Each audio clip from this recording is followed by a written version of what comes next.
I've been trying to think of different things that I've done since the last time I was on tour, and one of those things is that I got married, oh, thanks.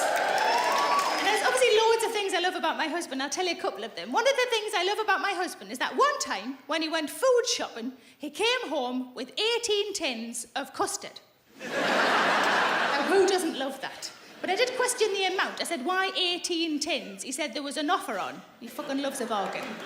I said, what was the offer? He said, buy one, get one free. I said, still, why 9 tins? I only had one banana. And I didn't want to eat it on its own, because then it's fruit, not pudding. That's no good, is it? But I chose to say it a different way. I thought maybe this is a longevity thing. Maybe he thinks we're going to be together a long time. 18 tins of custard long. Turns out 18 tins of custard only lasts a fortnight. Another thing I love about him is that he is as good with children as I am, which is not at all. We don't have many friends who have kids because mostly we try and shake them off. I'm sure you've got kids and I'm sure they're smashing, but I'm glad you've left them at fucking home. Presumably so are you. My husband has a friend, they've been friends since they were teenagers, and this particular friend has a little boy who's that sort of age. I'm going to say 5, but it's very much a guess. And this little boy is always there every time my husband visits his friend, because he hasn't got a job or anything yet. And the last time my husband visited his friend, the little boy said to him, will you read my book, please? So polite, so polite. My husband said, of course I will. So the little boy handed his book to my husband, and my husband read the book in his head. This is how shit we are with kids. Silently flick through the pages. Passed it back to the little boy. Said, do you think that little boy was giving you a recommendation? But we were on a train, my husband and I, quite recently, sitting opposite each other. Very busy train, very packed with loads of people, and I needed to tell him something, but I didn't want to say it out loud because a lot of people are around. So I thought, I'm going to try and just say it with my face, not use any words at all, just get the message across a different way. Now, we've only been married for 2 years, but we've been together for 10. Give us a cheer if you're in a long-term relationship.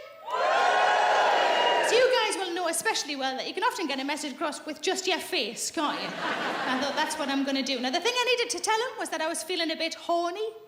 Hence not wanting to say that out loud, so I'm going to use my face. Now, I'm going to do the face that I did for him. I'm going to do that face for you.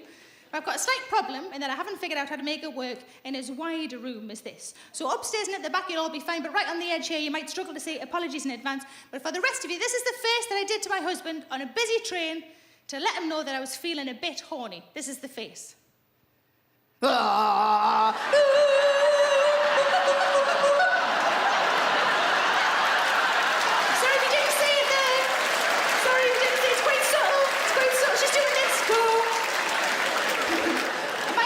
Straight away, because we've got a really deep connection.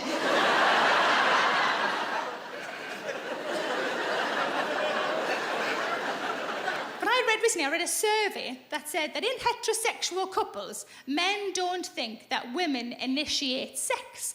And I thought, I don't think that's true. I think women initiate sex. I think maybe we don't call it that. Initiating sex sounds like something you do on a rocket, doesn't it?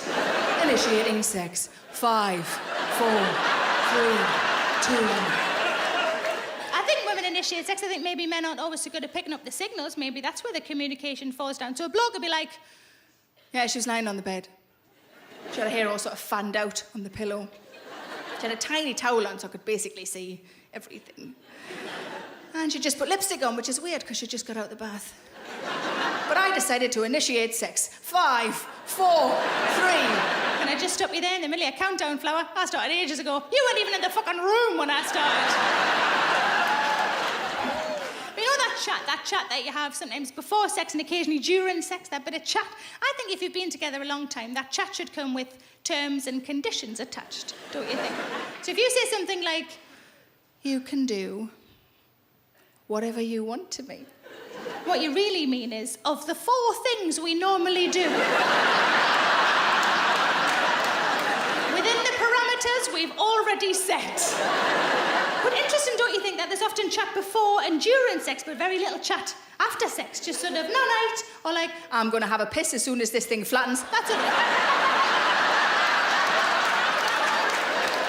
Or maybe something like, ooh, get us a biscuit while you're up. Is the dog still staring?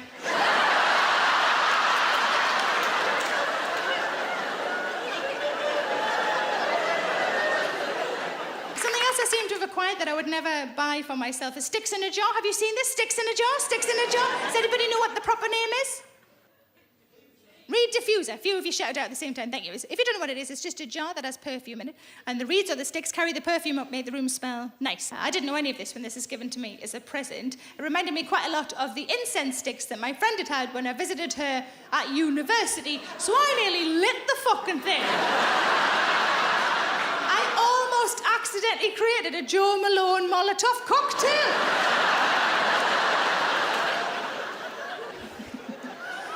Quite a few girly things I can't really partake in. For example, I can't have anything in the bath that isn't me or the water.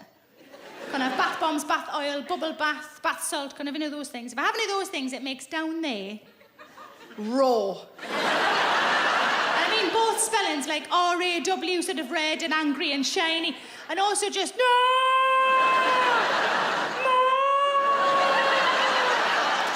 Pretty sure that's what the Katy Perry song is about.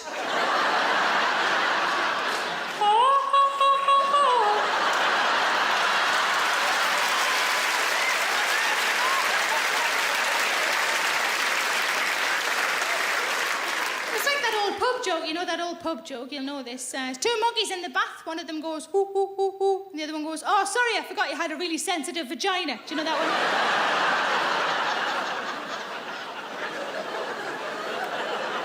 But that sentence, I said that, if you say that I've got a really sensitive vagina, I meant that in like a practical way just then.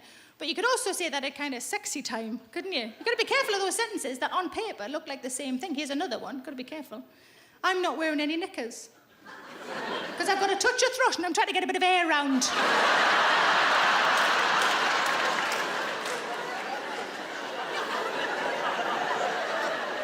But I've got a friend who's in her 60s and she said to me, I used to be like you with the bath bombs and whatnot. I said, used to be? What's changed? She said, oh, well, when you get to my age, you can have whatever you like in the bath because it's all dead down there. That is a small upside to a big downside, isn't it? I have no feeling whatsoever in my vagina, but finally I get to go to Lush. A long time ago, I was reading one of those books. You know those books that are ostensibly a romance, but have a couple of pages of filth in the middle, a smashing? I was reading one of those, and on one of the pages of filth, the lady of the book poured some champagne on herself. And the man of the book drank the champagne off her. And me and my boyfriend at the time, this is 20 years ago, decided we were going to have a go at this. We couldn't afford champagne, so we bought some Lambrusco. And I had forgot that the lady in the book was lying flat. I was sitting upright, just poured it on, it ran straight in. Smarted like a motherfucker.